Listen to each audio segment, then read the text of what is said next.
we're here with Mr. John Kenward when I first came across you on Facebook there. So tell me a little bit about yourself and your art. I live in Ontario, Canada, with my wife and my two boys. I started painting about 7 years ago. I hadn't really done much before that at all in painting, but I just started by chance a little bit and got addicted to it and started painting a lot on my own, and it just sort of took off from there. Went from a hobby then to a part-time profession, and now I paint full-time. That's awesome. I mean, your pieces were very amazing. I love the brilliant use of color. What type of paints do you use to get those sort of colors? Some of what I use is acrylic, and some is oil, and some of my paintings are acrylic base, and then after it's dry, I paint over top of it with oil. So it's sometimes one or the other, or a combination of both. What made you get interested in painting in the first place? What got your interest peaked on that? It was a bit of a fluke. My neighbor at the time, who also was our daycare provider, asked my wife if she wanted to go to a paint night with her, and my wife flat out had no interest in it. So she just kind of said, well, maybe John will go. And at first I was kind of reluctant. I didn't know if I'd have any interest in it really either, but in the end I decided to go. And our neighbor and I, we both loved it, and she started painting a little bit on her own afterwards. Actually, we went to about 5 or 6 more because we liked it so much, and then after I started painting on my own, then it just sort of took off from there. It was, like I say, it was a bit of a fluke that I got into it at all, and then once I got it, I realized how much I enjoyed it. So it was literally a fluke. Like your friend, wife's friend, was just like, "Hey, let's go to this," and she's That's like, right. "I don't want to do that." I'm glad she didn't want to. So what? Yeah, the wife didn't want to, so you're like, okay, fine, I guess I'll go. So what drove you towards the style of painting that you do then? It was just sort of experimenting, and it just sort of evolved into what it's become now. Like when I first started on my own, it was okay. I looked through YouTube and various videos and watched what a couple other artists were doing and tried a couple things out, like watched a couple Bob Ross videos and a few others, and I that piqued my interest enough that I tried a few of their techniques, but then they gradually evolved into my own kind of thing. I wouldn't say there was one specific thing that I really, I want to, become an expert at, painting bicycle tires or whatever, any specific thing. I just, wherever it took me. Like at one point I was doing almost all acrylic, and I was painting a lot of nature stuff, and I got into a time where I was painting a lot of things with snowmen and sort of like put snowmen into situations where it was a person, so it would kind of come alive kind of thing. And I still do quite a few like that, especially around Christmas time. And then later on I was doing mostly oil and just colorful skies kind of thing, and nighttime scenes, and then various combinations of a bunch of things. So it wasn't really like one specific thing. Okay, I want to paint this. It's evolved into various things, and it still is. And I think that's part of the fun of it. It's continually evolving. Yeah. When you look at your earlier pieces towards the pieces that you now do, whether for commission or just for interest of it, you're like, oh, this catches my eye, I just want to try this. Have you seen like all of that progression? Can you go back to your early pieces and be like, oh my gosh, that was a mistake doing it that way? Yeah, certainly to some degree. I mean, I think probably every artist, they look back and say, oh wow, I hadn't learned that I need to do that yet, kind of thing. And I do see that sometimes. But I'm actually more surprised the other way around when I look back and say, oh wow, I didn't realize, that such and such a thing actually turned out as good as it did, because I find that as an artist, when you're in the moment of it, all you see is mistakes and the things that you do wrong. And I've heard that from lots of other artists too. It's like you really are your own worst critic, and you don't see the things that you're doing great. You see the things that you're doing wrong. So after 5 years of passing, you look back on something, then you're looking at it with more of an open mind, and you've forgotten about all those things that you didn't feel were right, and so you kind of see it in a new light. That's interesting, because I've interviewed quite a few people, artists, authors now, and one thing that I constantly find is interesting with those individuals is exactly what you're saying. Is you evolve, but then you kind of look back and you're like, I kind of appreciate the simplicity of what I was doing in the early parts. It's not that I was doing it wrong. It's just maybe I didn't know a better way to do it. So I always find that really interesting, how people come to those conclusions. So what's your favorite thing that you've ever worked on? Probably my favorite is one that I don't know if it was actually the painting itself. I mean, I really did like the painting, but it happened at a time when my mother was sick with cancer, and I was painting it at the time, just at the time that she passed, actually. And I think I probably even finished it the evening before she passed. And so it was almost more of a why the story behind it that is why I liked it as much as the painting itself, I think. But it was one where in the painting there's a wheelchair, and right next to a beach, and the wheelchair is empty, but you can see a small path going from the wheelchair to the beach, and then at a distance you can see like a mermaid swimming in the ocean, kind of thing. So and the painting is called Transformation. Oh. And I didn't even really at the time associate it with my mother. But then after I painted it and after she passed, I realized it kind of fit in perfectly with the end of her end, especially in her later years, she liked to swim so much. So that's awesome. It's very inspiring in a lot of ways. How the art was driven by what was going on in your real life. Yeah, it was. What I found the strangest about it is it was quite a subconscious thing. Like, I wasn't like I said at the time, I wasn't even associating it with my mother at the time, but after it was done, I drew a lot of parallels that I didn't realize were there. Yeah, you were just kind of in the moment. You were painting it. You were putting this to canvas. I guess is what you would probably have been using, and then afterwards you're like, wait a minute, this is her painting. Yeah, that's right. That's for her. That's awesome. That's wow. I really don't have any other words for that than awesome. What a beautiful tribute. Well, thank you. Do you have other pieces like that? What other pieces have stood out to you, and what was the story behind those? Well,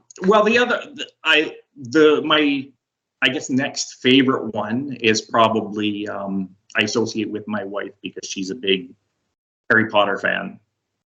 So she asked me one time to paint her a painting of Hogwarts Castle. And so I did that, and it was at the time also the biggest painting I've done, and probably the one that took me the longest. And so it sits in our living room, and so we see it every day, and it's also one painting that I'm not allowed to sell. Okay. She's like, hands off the Hogwarts Castle. That's right. Okay. So which one of the two did you find was harder to actually paint? Well, I think probably the Hogwarts Castle was technically, it was probably harder, but emotionally it was a lot. I'll use the word lighter. Mm-hmm. Okay. So yeah, probably harder just because of you had to choose the castle, you had to set the framing, you had to figure out how you were going to actually put it in there, whereas the other one was just purely inspiration, right? That's right. Yeah. Yeah, and it was probably technically more like I was going off of something that already existed rather than completely, like when you come from your imagination, it's a lot harder to make a mistake because there's no right or wrong to it. Yeah, you can't sit there and wait a minute. No, that's not exactly how I pictured it. It's still like, well, but it is right. That's right. And no one else is going to know. Right. Yeah. Who else is going to know? Although that's one thing also, there was another artist I was talking to. He was actually a woodworker. And he said there was this one piece, and he learned this lesson the hard way from one of his friends. There was this one piece that he messed up something on it. He cut a gouge in it, or he messed it up. He didn't say exactly how. But when the person was looking at the piece, they were just like, oh, totally in love, totally all inspired by that. And kind of what you're saying is, even if you mess up, nobody really knows unless you point it out. Have you found that to be the case too? Well, there was one painting I did. It was pretty early on too, and as I was painting it, it didn't go in the direction that I wanted it to, and I felt like I completely messed it up. And in the end, I got frustrated. It was oil, and I just wiped it clean, and then started over and started into a new painting. But I had taken a photograph of it before I wiped it, and then the next day I looked at it and I absolutely loved it. And I wondered, well, why did I not like this? It's so strange that, just a different perspective on it can make all the difference, even from the same person. There was another artist I talked to. He said something similar to that. He had a painting that he just hated. He was just hating it. So what he did is he made this rule kind of similar to what you said, of he walked away. He would just walk away whenever he got to that point where he was just hating it, because then he would come back and he would notice. He'd be like, wait, that's actually not that bad. I can do this and I can make it work. Yeah, I think a lot of artists could relate to that. Yeah. So have you ever had a piece that was just that you said you had that one that was very frustrating that you cleared off, but if you had a one that you walked away from, then came back to a little later, and you're like, wait a minute, that actually isn't that bad. I can do this and finish that up. For the most part, I don't think I do that, because I usually do them in one sitting, or I do them in like I don't often walk away from it unless it's at a point where, okay, I have to wait for this part to dry before I can do any more or something like that. I don't often, like, most of my paintings are probably about 5 to 6 hours maximum. So I don't usually, plan to do one in a little bit, then walk away from it, come back and do a little bit later. But there have been a couple that have taken longer. But and when I think back on it too, it is a good time to stop if you're starting to feel like it just doesn't go anywhere. Then yeah, for sure, stop and take a break, start into another one, and come back to it later, or go and do some work outside or something, and come back to it later. And different frame of mind can certainly make a difference. I mean, I can't think of one specific instance where that happened, but it definitely does change the tone, and it's starting fresh. Yeah, getting those different perspective that like you did with that one painting, that oil painting, that you're like, done. I'm not doing that again, sort of thing. So how you said that your average piece takes about 5 hours, and you do that in one sitting. So what is are you just kind of in the zone and you just focused on what you're doing on the I would say scene, or probably quite a bit less than 5 hours would be the average. Probably about 2 or 3 hours is about average. Most of them are under 5, like anywhere from like some are maybe not even half an hour up to 5 or 6 hours. There have been a few longer ones, like the Hogwarts Castle one that I did was a larger one. That was about 20 hours, and that was probably the longest I've spent on one. Oh, wow. But most are probably 2 to 4 hours, a few a little bit less, a few a little bit more, somewhere in that range. Is that do you find that easier to do with like scenery, just being able to sit there and kind of look at the scenery and draw it or paint it like that, or is it easier to do it from your imagination and the inspiration point? Most of the time I have a pretty good idea. I rarely sketch anything ahead.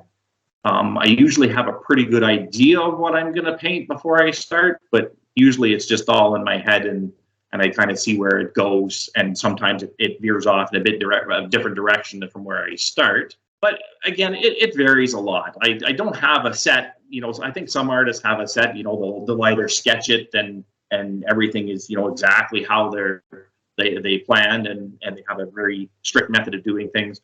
Or I know there's also some that you just take a blank canvas and they just go to it and it just comes to them as I go. I'm probably somewhere in the middle, but I don't usually, unless I'm specifically doing it for someone, I don't usually, stick to anything. If I go wherever I feel the painting is going. Okay, so you just kind of go with the art and let it go and inspire you. Do you find that stereotypical of other artists you've met? I think it varies a lot. Like some artists are strictly, that's all they do is commissions, and then so it's a lot trickier if you're painting for someone, because it's not just your vision that counts. It has to be, you have to try and match someone else's vision. But then there's some people who are completely, and I kind of like that better. If it's all your own, I think it's almost like you end up with a better result, because you can feel what you're painting almost, rather than trying to sort of guess that's how someone else wants it to appear. That's interesting. Yeah, because if you're doing it for somebody who's like, oh, I'm paying you to paint Hogwarts Castle, just as an example, they're gonna want Hogwarts Castle, right? They're not gonna want, or how they envision Hogwarts Castle. Yeah. Whereas right. you sitting this person might want a pink sky, and they might want it, one might want it at nighttime, one might want it at daytime. It doesn't matter how you think it'll look best. You have to sort of do it how whoever's commissioned it, how they envision it. So it makes it trickier, I think, because how you can make it look in quotes right, doing it your way, but it's hard to make it look right in someone else's way. Yeah, that makes total sense. You're looking at it from the perspective of, I'm inspired this way, I can see it in my mind this way, but you're seeing it in a completely different context, and you've got to take that into account then.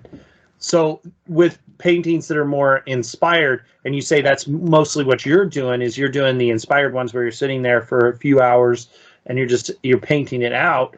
Do you find that more people find those interesting, and they'll more than happily purchase those? I think so, and that's what I think my strength is. Like, I when people ask me if I paint on commission, I tell them, well, I sort of do, but I don't really paint commissions per se.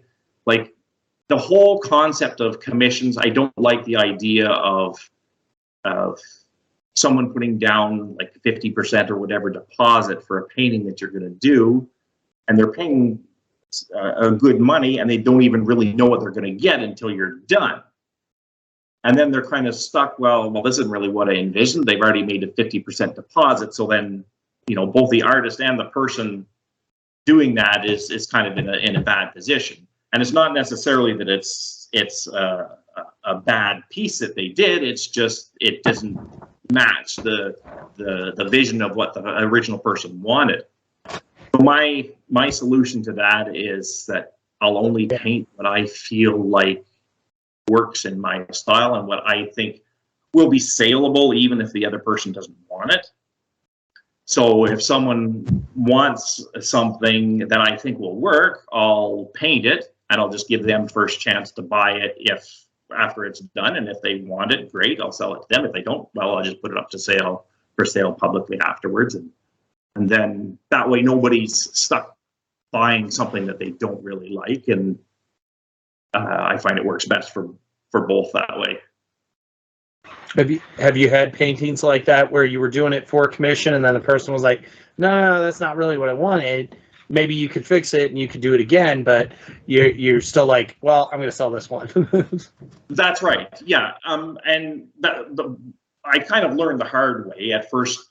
Like, early on, someone got me to paint something, and I had painted a few commissions before, and up to that point, they all went well. The people were happy with them. But this one in particular, I felt like it worked out very well, but the person who ordered it, they didn't like it at all. And then I realized, well, this person doesn't like it. I'm not going to be able to sell it to anybody else because it has, this person. I think it was the husband at the time. So it was a specific person was in it. So that got me thinking, okay, this is what I'm going to do, because, and I look back on it now, and that was probably the best thing that could have happened, because that made me realize how important it was for me to do it that way. And there have been times since then that probably 90% of the time or more, the person is happy with it and it works out and they end up buying it. But there have been a few times where it didn't work out, and usually the person is quite happy then. Well, I'm kind of a little bit sad that I'm not going to get the painting, but at least you're still going to be able to sell it, and I'm not going to be stuck with something that I didn't really like. So even when it didn't work out, I feel like it worked out. Yeah. Well, and just expense sides on your end, that helps you recoup some of the losses for the painting instead of just throwing it out and being like, okay, I'm starting over again. You can for sure. You still recoup some of those losses. There's been a few times where the person didn't want it, and I put it up for sale and just sold the next day. So it worked out great. I mean, there's some that still haven't sold too, but then there's some others that I just did on my own that haven't sold as well. So it's not a loss usually when that happens. And like I say, most of the time, the person who came up with the idea in the first place wanted it anyway. So sorry, I muted it there so that I'd cough and it wouldn't ruin. No problem. So what piece took you the longest, and what do you think about that piece caused it to take so long? The longest one was the one that we were talking about before that I did for my wife with the Hogwarts castle. The Hogwarts one? It's partly because it had a lot of detail in it, partly because of the size of it. And it was also fairly early on when I was painting, so there's some things that probably took me longer than they would now too, but it was still quite detailed and pretty elaborate, so that's probably the main reason for it. And long is relative too. I mean, I know there's some people that who do very detailed, intricate work, and 20 hours would maybe be a short painting for them. So for me, that was my loss. Have you ever made something, and I know this is kind of like asking to pick your favorite child, but have you ever made something that you absolutely just was totally disgusted by and you just hated, but maybe it still sold, maybe it didn't, just something you absolutely hated? That sounds to me like it's more like choosing my least favorite child. Well, we don't have favorite children, right?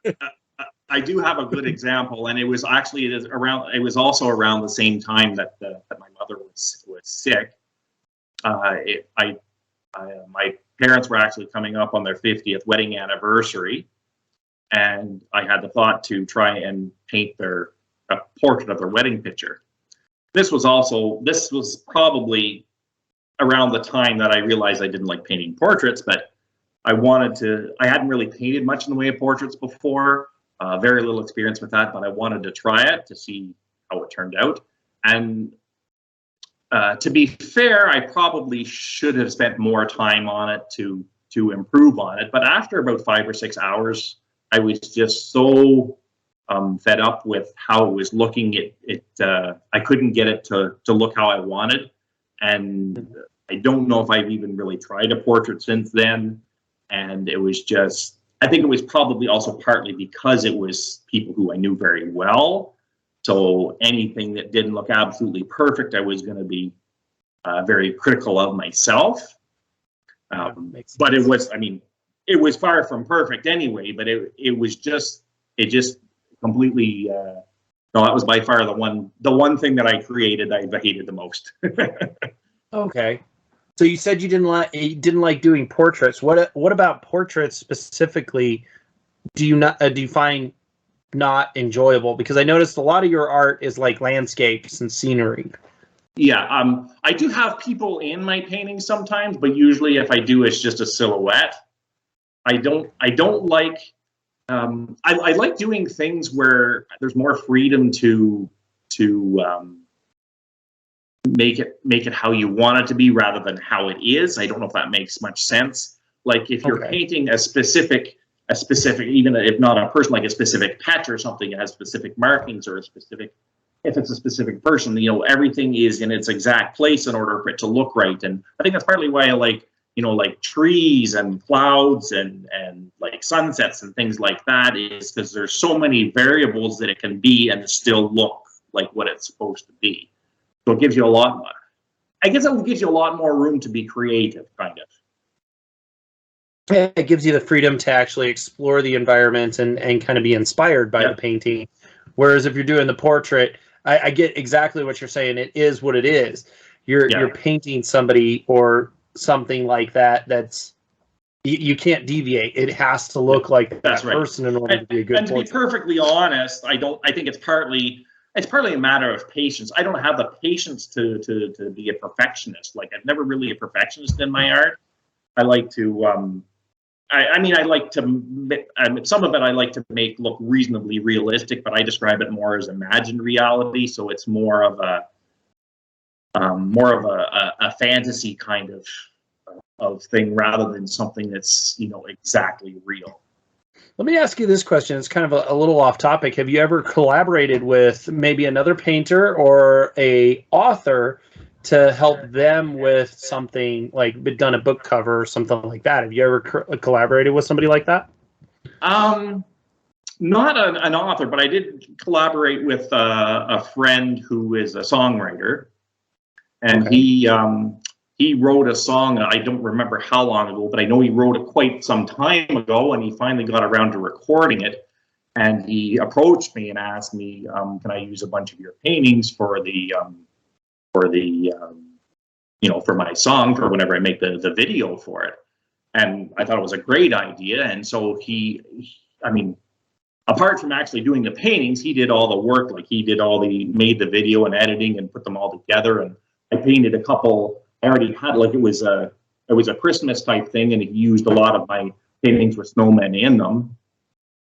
And I painted a couple more specifically for his for the video for his song, and it was a very fun project because it was somebody that I knew fairly well, and I think his music and my paintings they both kind of helped each other and fit. It was a really good fit. That's awesome. That's a really cool experience. I'm glad you got that opportunity, because I've noticed a lot of people who are creative, who paint, sing, write, whatever, that a lot of them tend to attract to each other, and then they start building on each other's works. Like, I've heard of people who they hear a song and it inspires them to write a story or to paint a certain thing. So I've seen those sort of experiences, and I kind of find that always interesting, how that sort of inspiration comes. Although a lot of it does come from real life, like you were pointing out with your mermaid transformation painting. Are you ever trying to convey anything with your works? Any thoughts or any feelings, emotions through that? And that can be one of those things that, like, comes from collaboration too. There's specific times when, like, I like a lot of my paintings to tell a bit of a story, and so then there's emotions that come with that too. And that's one thing that I think works better if your painting comes from your imagination than if you're just painting an exact scene. Because if it's coming from your imagination, it leaves a lot more room for interpretation. And so, like, I painted, like, even the one, if you use it for an example of this to describe it, is the painting that I did that I called Transformation. When I posted it, I had a lot of people react to it and saying, "Oh, well, I can really relate to this," but they were relating to different versions of the painting. Like, they had their own story, and the painting told the story, tells my story, but it's a completely different story than someone else who said that the same painting told their story. So what I like about it is if it's something that's sort of imagined, then I think it leaves a lot more opportunity for different interpretations. And I love it when I paint something and someone tells me, oh, well, this is how I interpret it, even if it's completely different than what I intended or what I saw in it. It goes to that eye of the beholder. That's right. Two people can look at the same thing, right, and get a completely different for sure story out of it. I always love that because abstract painting is one that I just started kind of researching and getting into briefly, and abstract painting is very much so up to the individual perception. But even with your paintings, I could see how like the art scenes that you've done, how that could elicit certain emotions, because it could be, I don't know, maybe it looks kind of like your childhood place that you would go where you would summer with grandparents or something. It could bring back those sort of fond memories. Do you find that to be some of the case with some of the people that you've sold to? I think they kind so. of bring their own story. Kind of related to that. I think the snowman paintings, I think a lot of people can relate to, and I mean, it's weird, like, how do you relate to a snowman? But I think it's partly because a snowman is kind of like an everyman kind of thing. Like, a snowman isn't there's no race or religion or even gender really to a snowman, so everybody can relate to it. And so you can, when it's not like, if you see a video of a specific person on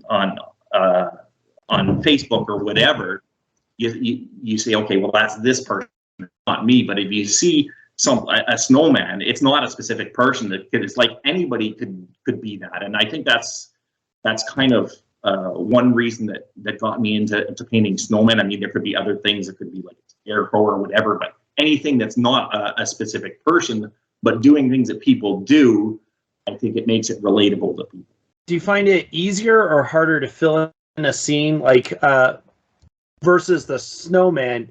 It's kind of an absence of color and scenery, whereas a lot of the other paintings that you've been sharing with me, they're very vibrant colors and in depth. Do you find that harder to do, to create the scene, or easier? Well, it's kind of fun, and I like to make it vary a lot. Like, a snowman, you really think, okay, well, all of it is snow, so it's just white. But at the same time, then you can put like a couple things in it, and like, for instance, a carrot for a nose or a colored scarf or something like that. So then there's not a lot of color other than maybe a little bit of highlight and shadow that's like a little bit of a blue or yellow tint to it or whatever. But then you have a couple of bright things in it, and then those will really, really stand out. So you can play around with that a little bit, and that's the nice thing about it is I might do one painting one day where, okay, it's like really bright, colorful clouds or northern lights or something. And then the next day okay, well, today I feel like painting black and white, a completely different thing. And I guess I kind of like the contrast of it. And I don't know if one's harder than the other. There's different things. Like, people often ask me too, is it easier to paint in black and white, or is it easier to paint in color? And there's advantages and disadvantages of them both in terms of what's harder. It's hard to say that one is harder than the other, because if it's black and white, you don't have colors to help distinguish one thing from another thing. So it makes it a little bit harder to get everything to distinguish. But at the same time, you don't have to worry about, okay, is this the right shade of blue or is this the right shade of pink? You just have to worry about light and dark. So in that way, it's easier and it's harder. Well, I could see the black and white. Just from my perspective, it could be harder because of the shadowing and the details like that. But I see what you're saying. Like, with the colors, you're like, does this blue actually work with the scene? That could also throw off a painting too. But once again, then it comes back to, are you your own best salesman? Can you sit there and go, yes, this is a magnificent piece, I love this one? Or are you more the, oh, I messed up here, I didn't like this area, I didn't like this color that I used, or shadowing that I did? Do you find that to be the case too, that sometimes you're your own worst enemy when you're trying to sell something like that? It is a bit tricky, and I find too, like, I finish one painting and I'll feel like, oh, this wasn't very, didn't turn out as I wanted. and it doesn't look as good as I wanted, and then I'll post it, and then it'll sell right away. And then, a couple days later, I'll post the one that, I feel like this is one of the best ones I've ever done, and then it gets very little interest. So it's definitely a personal thing in terms of like what I feel is good is not always the same as what someone else feels is good. And I'm lucky to have my wife and kids handy because they'll sort of give me a second opinion on things, and if there's something glaring that they see is that doesn't look right. Because often, if you're staring for a few hours at something, you kind of get lost in something maybe right in front of your nose that you're missing because you're so focused on other parts of it. Yeah, I can see that. You're worried about the details over here, but they're like, well, wait a minute, what about this area, this blank area? Are you going to fill that in? You're like, that's right. Yeah, maybe I should. Yeah, I can see that being a little bit of a challenge with that. So, what sort of plans do you have for the future of your art? What are you looking at making next? Well, Halloween's coming up, so today I did a bit of a painting for Halloween, and I'll probably do one or two other ones. I say it's coming up; it's still more than a month away, but I usually try and be a little bit ahead of the season. So in case someone wants a Halloween themed painting and they're not going to buy it on October the 30th and then have it take a week or two to ship to them. So I'm usually a bit ahead, and then after all the next couple of weeks or something, I'll maybe be into some fall themed ones. But before long, I'll be starting to paint some winter and Christmas themed ones because those are usually quite popular, and I want to get a bunch of them ahead too. But in terms of long term, I don't have any real. I like to just see where things go. Like just this last month, I was in touch with someone and who has a diamond painting company, and now I've started working with her, and she sells diamond paintings and is using a bunch of my artwork for that. And diamond painting is something that I hadn't even heard of until a couple years ago, and hadn't really considered. But it's something that it seems like it might work quite well. I mean, when I started painting, I never even thought of selling them really at all. It was just something fun to do. So you never really know where it's going to go. Yeah, that's interesting. Diamond painting is it as like it sounds like painting diamonds? Well, it's using like little. I mean, I've never even actually seen one like completed. I've seen kits in the stores and things, and then you can buy on Amazon or whatever. And now I think it's a sort of a trendy thing that's growing more and more. And from my understanding, it's like I'm not even sure what it's called, but it used to be quite popular. I think it's called cross stitching, where it's like some kind of wool or something that you make sort of a painting out of with that you fill in like a screen kind of thing. Yeah, and I think it's kind of similar to that, only with like rhinestones kind of instead of the material. So it's you end up with they call it a painting, but it's made with the diamonds. I don't think it's actual different colors, grade diamonds, but it's the rhinestones or whatever, and with the same colors and in the pattern to make it look very similar to the actual original painting. That's interesting because kind of veering off. I had a friend that she's really into rocks and things like that, and I was like, when you were talking about that, I was like, oh, I could see how that would be interesting if you're painting it with little gemstones or even different types of rocks to use as the colors. Is that kind of what it's like? Well, I don't think it's actual rocks. I think they're like, I don't even know what the right word for it is, like beads or whatever. But and each one sits in the little screen or grid or whatever of where they all go. there's a little tool that I think that gets it to go in the right place. Something now cool that to I'm look forward talking about to. it, I realize I really need to research it more. So when people are asking about it, I know more what it is. But usually I'm talking to people about it who already know what it is, more about it than I do. So New one by me. I that's the first I've heard of that. I'm gonna have to look that one up. But yeah. Okay, so we're gonna do two last things. I usually like to finish these out with a quick lightning round, which is just a couple of quick, fast questions. Just answer as quickly as you can, and we'll go on to the next question. And then I'm going to give you a chance to plug your website and tell us where we can go to find more of your amazing artwork, okay? Okay. Okay. So ready for the lightning round? Sure. What's your favorite food? It's got to be burgers. Burgers. I like okay. hamburgers. Hamburgers. Okay. What's your least favorite food? Anything that's seafood. Anything that tastes fishy at all, I don't like the taste of it. No fish or shrimp or lobster or anything like that.